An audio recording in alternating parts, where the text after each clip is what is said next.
নমস্কার। প্রশ্ন উঠে যাচ্ছে, যখন বিজেপি তৃণমূল দল এবং সরকারের বিরুদ্ধে দুর্নীতির কথা বলে, তখন কেন তৃণমূল নেতাদেরকে উল্টো সুর গাইতে দেখা যায়?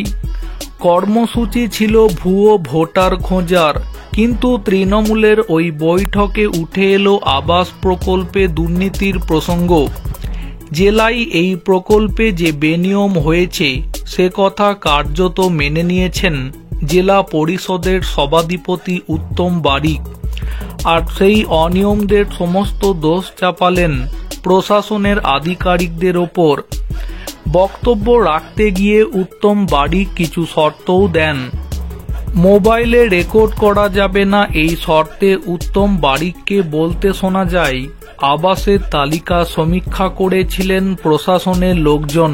যারা টাকা পেয়েছেন তাদের 40% দোতলা পাকা বাড়ি রয়েছে, অথচ গরিবরা বাড়ি পাননি। এরকম অনেকে রয়েছেন। যদি জনপ্রতিনিধিরা সমীক্ষা করতেন তাহলে তাদের দিকে অভিযোগের তীর উঠত। লোকে বলতো তৃণমূলের নেতারা টাকা চুরি করেছেন, প্রশাসনের ভুলে ক্ষতি হচ্ছে তৃণমূলের। উত্তম বারিক বলেন, জেলা পরিষদের সদস্যদের বলেছি আবাসের সমীক্ষার তালিকা নিয়ে আসবেন। পরবর্তী জেলা পরিষদের বৈঠকে এ নিয়ে আলোচনা করা হবে। বিজেপি রাজ্য কমিটির সদস্য অসীম মিশ্র বলেন, ওদের নেতারা এত বেশি চুরি করেছেন যে তাদের প্রতি বিশ্বাস হারিয়ে প্রশাসনিক আধিকারিকদের ওপর গুরুত্ব দিতে চেয়েছেন মুখ্যমন্ত্রী।